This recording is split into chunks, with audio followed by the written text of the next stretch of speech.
Malam turun perlahan di desa Cempaka Wangi. Angin membawa aroma tanah basah dan kayu bakar yang terbakar dari dapur-dapur rumah warga. Meski sudah masuk abad modern, desa ini masih memegang erat adat lama, terutama satu hal, jangan pernah buka jendela saat tengah malam. Tapi seperti kebanyakan larangan yang diwariskan secara turun-temurun, tak semua anak muda menganggapnya serius. Termasuk Raka, bocah laki-laki berusia 10 tahun yang tinggal bersama ibu dan adik perempuannya di ujung desa. Ayahnya sudah lama tiada, dan ibunya, Bularas, bekerja keras menjahit baju pesanan warga demi menghidupi keluarganya. Raka anak yang cerdas, tapi rasa penasarannya selalu lebih besar dari rasa takutnya. Ia suka bertanya, membaca apa saja yang bisa ditemukan di perpustakaan sekolah kecil desa, termasuk tentang cerita-cerita lama yang sering dianggap dongeng pengantar tidur. Sore itu, Raka duduk di beranda, memperhatikan awan yang mulai menggumpal di langit kelabu. "Bu, kenapa sih orang sini nggak boleh buka jendela tengah malam? Emangnya kenapa kalau dibuka?" Tanyanya polos, sambil mengayun-ayunkan kaki. Bularas yang sedang menyulam terdiam sejenak, lalu hanya menjawab lirih, "Karena ada yang mengintai." "Apa?" "Pokoknya jangan. Itu aja yang perlu kamu tahu." "Tapi, Bu..." "Sudah, jangan dibahas lagi." Nada suara ibunya berubah tegas. Raka paham, tapi hatinya belum puas. Malamnya, saat adzan Isya menghilang di balik bukit dan listrik desa sempat padam sebentar karena hujan, Raka berdiri di balik tirai jendela kamarnya. Dari sana, ia bisa melihat pohon waru tua yang berdiri sendiri di tengah sawah kosong. Daunnya bergoyang pelan, meski angin sudah berhenti. Dan untuk pertama kalinya, ia merasa dilihat. Raka mundur pelan, menutup tirai. Tapi di balik rasa takut kecil yang muncul, ada bisikan dalam dirinya yang terus bertanya, apa yang sebenarnya ada di luar sana? Sudah lewat tengah malam. Hujan masih menetes tipis di atap rumah, menyisakan suara tik-tik yang pelan namun konsisten. Di kamar sempit yang dindingnya dihiasi coretan pensil dan poster pahlawan, Raka terbangun.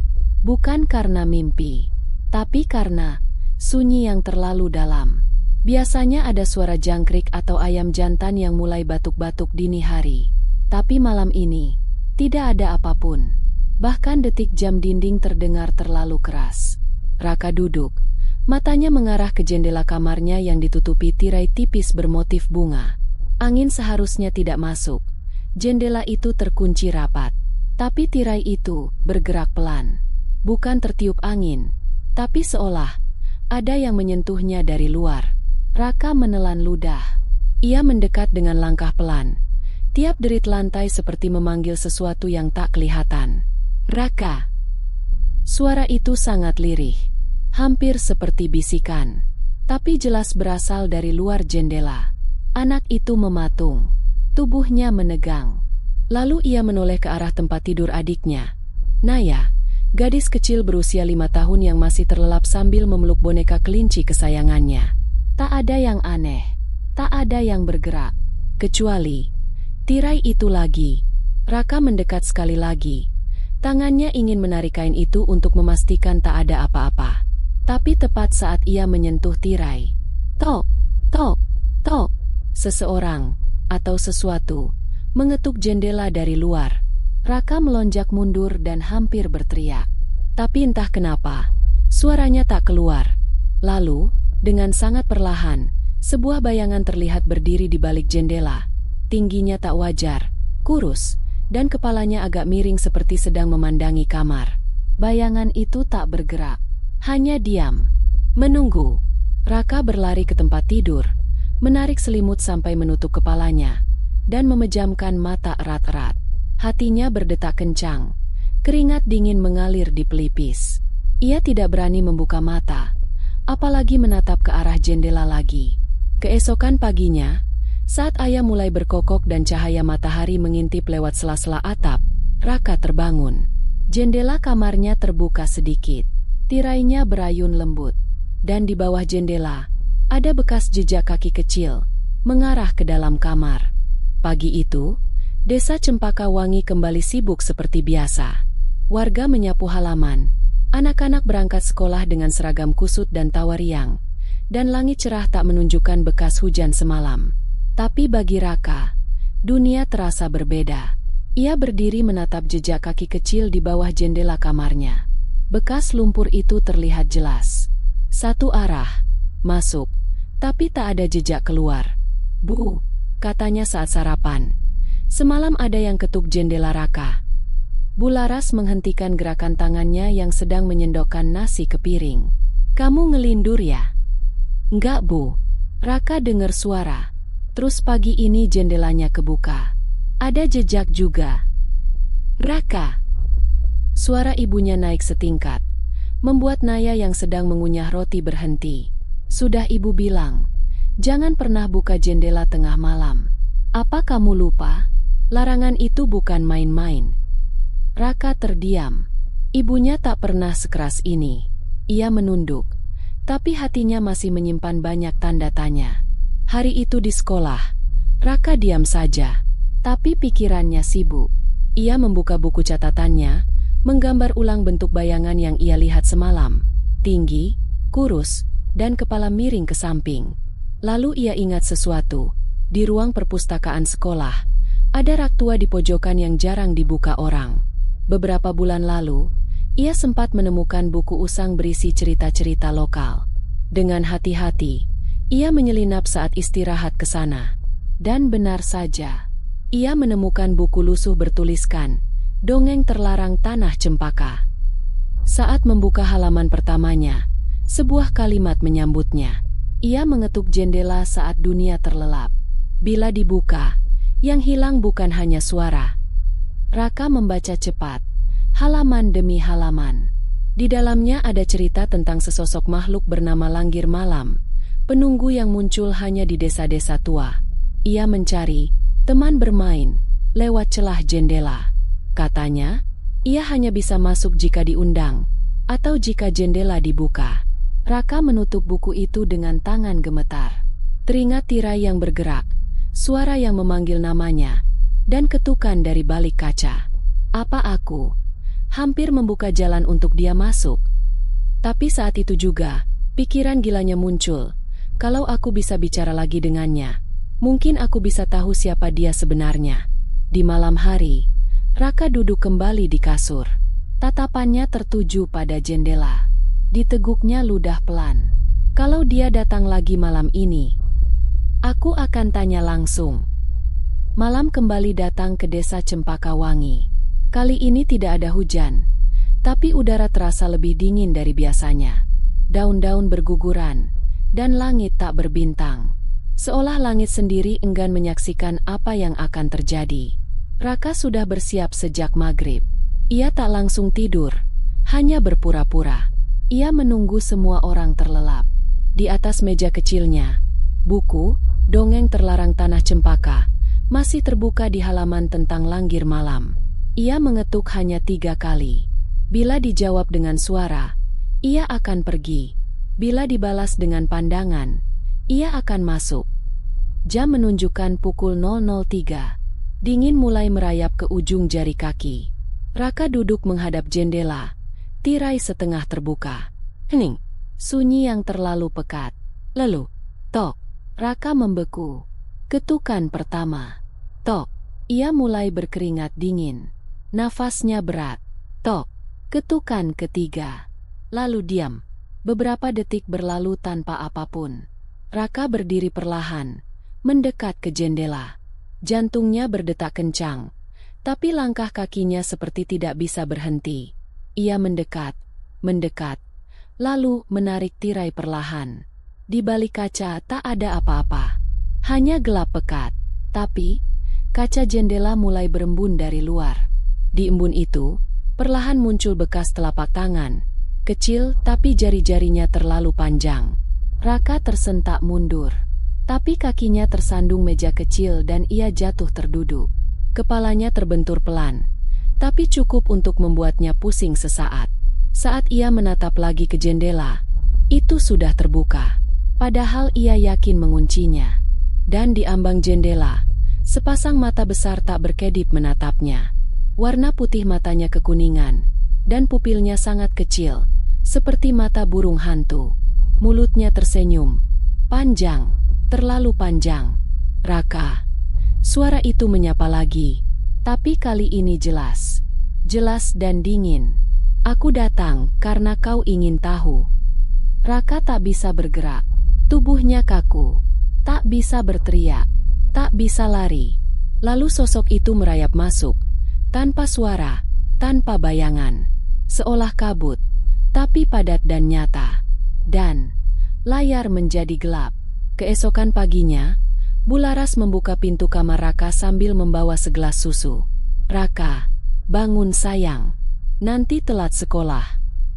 Tapi Raka tidak ada di tempat tidurnya. Jendela kamarnya terbuka lebar. Dan di dinding kamar, tertulis dengan jari berembun, "Sudah kubilang jangan buka jendela." Desa Cempakawangi terdiam pagi itu. Bularas menjerit histeris. Tangisnya pecah memanggil nama anaknya. "Raka, Raka Aa." Berulang-ulang, warga berdatangan, mencoba menenangkan, tapi tak satu pun bisa menjawab kemana anak itu pergi. Tak ada jejak, tak ada tanda-tanda penculikan. Rumah dalam keadaan terkunci rapat. Tapi jendela kamar Raka terbuka, dan itu sudah cukup bagi beberapa warga untuk saling bertukar pandang dengan gelisah. "Jangan-jangan dia ngelawan pantangan itu," bisik seorang ibu pada tetangganya. "Astagfirullah, bukankah anak itu memang penasaran? Aku pernah dengar, dulu, waktu aku kecil, ada juga yang hilang tengah malam. Jendelanya juga terbuka." Sementara itu, Bularas tak bisa diam. Ia pergi ke balai desa, lalu ke rumah ketua adat. Tapi semua usaha berakhir pada kalimat yang sama. Kalau memang sudah dibawa, tak ada yang bisa memanggilnya kembali. Namun malam hari, keheningan yang dulu terasa damai, mulai berubah jadi teror. Jam 2 dini hari, suara langkah kaki kecil terdengar di lorong rumah. Tapi saat Bularas bangun dan mengecek, tak ada siapa-siapa. Hari berikutnya, Naya, adik Raka, bangun dengan wajah pucat. "Kak Raka main sama aku tadi malam," ucapnya pelan. "Apa? Maksud kamu mimpi?" "Bukan. Dia bilang sekarang dia tinggal di balik jendela dan dia kesepian." Bularas gemetar. Ia memeluk Naya erat-erat, menahan air mata. Di dalam hati, ia mulai merasa Raka memang belum sepenuhnya pergi, tapi bukan dalam bentuk yang sama. Malam ketiga sejak hilangnya Raka, tirai kamar Raka kembali bergerak, dan di cermin kamar Bularas tertulis dengan uap embun, "Boleh aku main di sini sebentar saja, Bu?"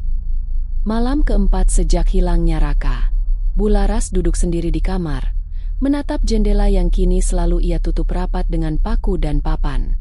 Tirai sudah tak ada, tapi rasa aman tetap tak datang. Naya sudah tidur, memeluk boneka kelinci seperti biasa. Tapi sejak 2 malam terakhir, ia sering mengigau. Kadang menyebut nama Raka, kadang tertawa kecil sendiri. "Aku gak takut, Kak," katanya tadi sore, menatap kosong ke arah tembok. "Asal kakak jangan gigit Naya kayak semalam ya." Bularas tak tahu harus percaya pada apa.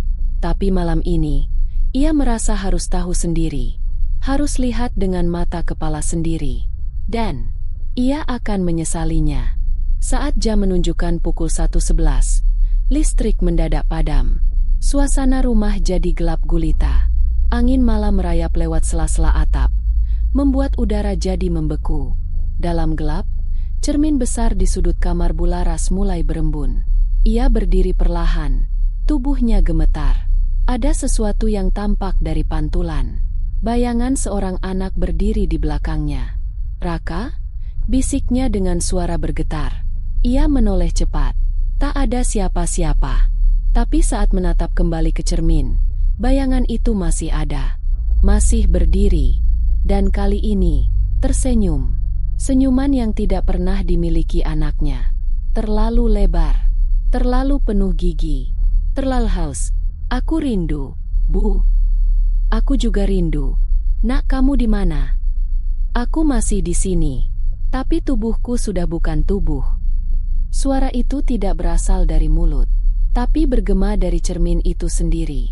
Tangan Bularas bergetar saat ia meraih cermin. Tapi saat jarinya menyentuh permukaannya, cermin itu berubah dingin seperti es. Dan di permukaannya, perlahan muncul bekas jari dari dalam. Seseorang mencoba keluar. Bularas menjerit dan jatuh terduduk. Tapi saat ia menatap lagi, cermin itu sudah kembali normal. Hanya memantulkan bayangannya sendiri, dan dinding kosong di belakang. Tapi saat ia menoleh ke tempat tidur Naya, tubuhnya beku. Naya sudah tidak ada. Dan di tempat boneka kelinci yang tadi dipeluk Naya, kini tertulis kata-kata samar dengan krayon merah. Dia suka temannya yang baru. Pagi belum datang. Hujan turun perlahan, seperti ingin membungkam segala suara dari rumah Bularas. Ia panik, mencari Naya ke seluruh sudut rumah. Kamar mandi, dapur, bawah meja, lemari. Tak ada jejak. Namun di ruang tamu, pintu belakang rumah menganga lebar. Tanah becek dipenuhi bekas kaki kecil, 2 pasang. Tanpa pikir panjang, Bularas menyusul jejak itu. Ia menyusuri jalan setapak menuju hutan kecil di pinggir desa. Langkahnya cepat, basah kuyup, tangan gemetar. Dan akhirnya, di tengah kabut, ia melihat sosok mungil duduk di bawah pohon beringin tua. Naya! Naya! Gadis kecil itu menoleh. Wajahnya pucat. Di pangkuannya, ada tangan kecil lain yang menggenggam erat. Sosok yang duduk di sampingnya perlahan menoleh. Raka. Tapi bukan Raka yang ia kenal. Matanya hitam sepenuhnya. Kulitnya seperti lilin meleleh. Senyumnya tajam, tak bergerak. Seperti topeng yang dipaksakan tetap di wajahnya. Dan lehernya miring ke kanan. Sama seperti yang digambar Raka di buku catatan sebelum hilang. Bu, suara itu lirih, datar, tapi menggema. Kenapa Bu tinggalin Raka? Itu bukan kamu, bisik Bularas sambil mundur perlahan. Aku Raka. Lihat, Naya saja percaya. Dia main sama aku tiap malam. Naya tersenyum tipis, tapi ada yang aneh dari matanya. Tatapannya kosong. Seperti sedang dihipnosis. Kita bertiga bisa tinggal bareng. Di balik jendela. Bu juga boleh masuk.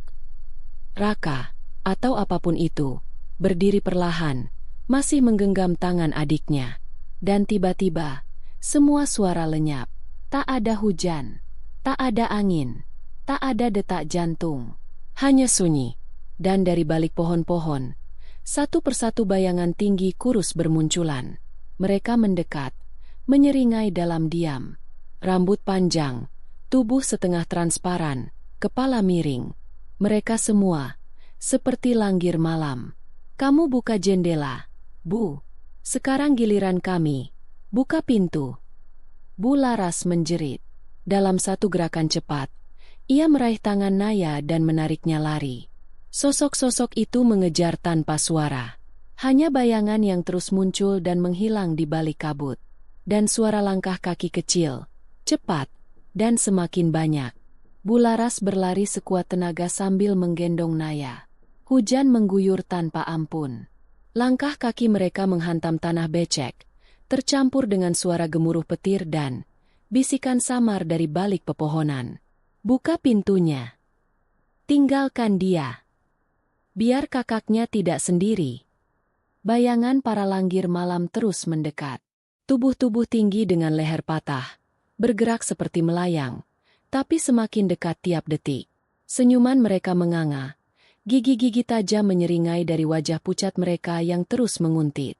Sampai akhirnya, Bularas tiba di depan rumahnya. Tapi saat ia ingin membuka pintu, kuncinya hilang. Tidak, tidak sekarang, teriaknya panik. Naya mulai menangis di pelukannya. Dan dari sudut mata, ia melihat Raka berdiri di ujung jalan. Basah kuyup, tapi tersenyum. Aku masih anak ibu, kan? Raka, kalau ibu buka pintu, kita bisa hidup bareng lagi. Aku gak akan bawa Naya, asal ibu ikut. Bularas menatap mata putranya yang kosong. Ia tahu, sosok itu bukan lagi Raka. Tapi darahnya, jantungnya, separuh dirinya masih tertinggal di sana. Tangannya gemetar saat ia mengeluarkan kunci cadangan dari bawah pot bunga. Ia membuka pintu rumah dan berbalik. "Kalau kamu memang Raka," bisiknya lirih, "jawab pertanyaan ini." Air matanya menetes. Suaranya pecah. "Waktu kamu kecil, kamu pernah bilang kamu takut apa?" Sosok Raka terdiam. Senyumnya memudar. "Aku takut gelap." Bularas mengangguk pelan. "Itu jawaban Raka. Tapi kamu bukan Raka." "Aku Raka." Suaranya mendadak berubah. Lebih dalam, lebih tajam. "Aku anak ibu." Langgir malam mulai merayap dari balik jalan. Wajah mereka menganga. Mereka siap masuk. Tapi Bularas menarik Naya masuk rumah dan menutup pintu keras-keras. Di balik pintu, suara jeritan, cakar, dan hentakan terdengar. Dinding rumah bergetar. Cermin-cermin retak. Lampu berkedip. Lalu, hening. Tidak ada suara. Tidak ada bayangan. Tidak ada nafas. Bularas memeluk Naya erat-erat di sudut ruang tamu. Di luar, hujan masih turun. Tapi pintu tak lagi digedor. Dan cermin besar di ruang keluarga mulai pulih. Tak lagi berembun. Tapi sebelum semuanya benar-benar tenang, cermin itu memperlihatkan satu hal terakhir. Sosok Raka berdiri di balik refleksi, menatap ibunya, dan tersenyum. Lalu perlahan menghilang. Sudah 3 hari sejak malam itu. Rumah Bularas tak lagi diganggu. Naya kembali bicara seperti biasa, meski sering masih memeluk ibunya erat saat malam datang. Namun, Bularas tak lagi tidur di kamar. Ia tidur di ruang tamu, lampu menyala, dan cermin-cermin di rumah kini tertutup kain putih. Takut kalau refleksi itu muncul lagi. Takut kalau Raka masih berdiri di baliknya, menunggu celah untuk kembali. Warga desa pun mulai berbisik. Anak Bularas sudah kembali. Yang satunya belum. Tapi desa ini sudah tenang lagi, itu yang penting. Hari keempat, Pak Lurah datang diam-diam ke rumah Bularas. Membawa seorang kakek tua, berjubah hitam, membawa tas anyaman dari kulit pohon. "Ini Mbah Sekar, juru kunci lama desa kita. Ia tahu banyak soal yang ibu alami." Bularas duduk diam, mendengarkan. Mbah Sekar membuka kisah lama. Dulu, sebelum Cempakawangi jadi desa, tanah ini tempat tinggal makhluk dari dunia bawah. Makhluk yang hidup dari bayangan dan kerinduan. Mereka tak bisa masuk dunia kita, kecuali diundang. Dan, pintu, mereka adalah cermin. Bularas mencengkeram tangan Naya erat-erat. Setiap beberapa generasi, desa ini harus memberi tumbal. Tapi bukan siapa saja. Harus yang membuka jalan dengan rasa rindu, marah, atau sedih yang dalam. Raka. Dia membuka jalan lewat jendela. Tapi yang membiarkan pintunya terbuka, itu ibu. Bularas menunduk. Air matanya mengalir perlahan. Kenapa mereka memilih Raka? Karena ia bersih dan penuh rasa ingin tahu. Langgir malam suka jiwa yang polos. Mbah Sekar menyalakan dupa kecil dari tasnya. Asapnya melingkar-lingkar di udara, lalu membentuk sesuatu. Wajah Raka perlahan menghilang bersama embun pagi. Ia tidak menderita, Bularas, tapi ia tak akan kembali. Ia sudah jadi bagian dari penjaga gerbang, agar makhluk-makhluk itu tak masuk lagi. Hening sejenak. Jadi, suara Bularas lirih. Kalau aku ikut, mereka akan tenang selamanya. Mbah Sekar menatapnya lama. Bukan itu yang diminta sekarang. Mereka sudah puas. Untuk saat ini. Hari berlalu. Rumah Bularas perlahan kembali normal. Tapi setiap malam, ia selalu menyalakan satu lilin di depan cermin yang kini tergantung di ruang tengah. Bukan sebagai tanda takut, tapi sebagai penuntun jalan pulang. Kalau-kalau suatu hari, Raka bisa melihat cahaya itu, dan tahu bahwa ibunya masih menunggu. Sudah 2 bulan berlalu sejak malam kelam itu. Desa Cempaka Wangi kembali seperti biasa. Anak-anak bermain lagi di lapangan. Warga kembali bekerja. Dan rumah Bularas tampak seperti rumah biasa. Tapi semua cerminnya kini tertutup kain putih. Semua kecuali satu. Cermin besar di ruang tengah. Bukan karena Bularas lupa, tapi karena itu permintaan Raka. Di malam terakhir sebelum semuanya tenang, Naya sempat berkata dalam tidurnya, "Kak Raka bilang jangan tutup cermin ini, Bu." "Kenapa, sayang?" tanya Bularas pelan. "Soalnya kalau kita lupa, dia bisa hilang beneran." Sejak malam itu, Bularas menyalakan satu lilin kecil di depan cermin itu, setiap malam. Bukan sebagai ritual, bukan pula karena takut, tapi karena ia percaya. Dan setiap malam, saat semua lampu padam dan hanya cahaya lilin yang menyala, cermin itu memantulkan sesuatu yang aneh. Bayangan kecil seorang anak laki-laki, berdiri di ujung ruangan, menatap ibunya. Tidak menakutkan, tidak menyeramkan, hanya rindu. Suatu sore, Naya menggambar sesuatu. Ia memberikan kertas itu pada ibunya, dengan senyum kecil. "Ini Kak Raka, Bu." Dia bilang dia lagi jaga pintu. "Pintu mana?"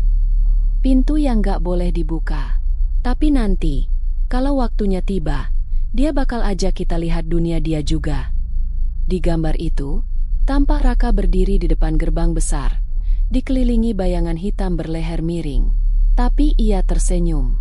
Dan di belakangnya, tertulis dengan krayon merah, "Untuk sekarang, jangan buka jendela, jangan bisikan namaku, tapi jangan lupa aku." Cerita rakyat ini masih diceritakan diam-diam di Desa Cempaka Wangi. Orang bilang, kalau kau merasa ada yang mengawasi dari cermin, mungkin itu hanya bayanganmu sendiri. Atau mungkin, itu seseorang yang belum siap benar-benar pergi. Dan jika kau mendengar bisikan lirih di malam hari memanggil namamu dari balik kaca, jangan jawab. Tersenyumlah, tutup tirai, dan nyalakan lilin. Karena dia hanya ingin tahu, apakah kau masih ingat?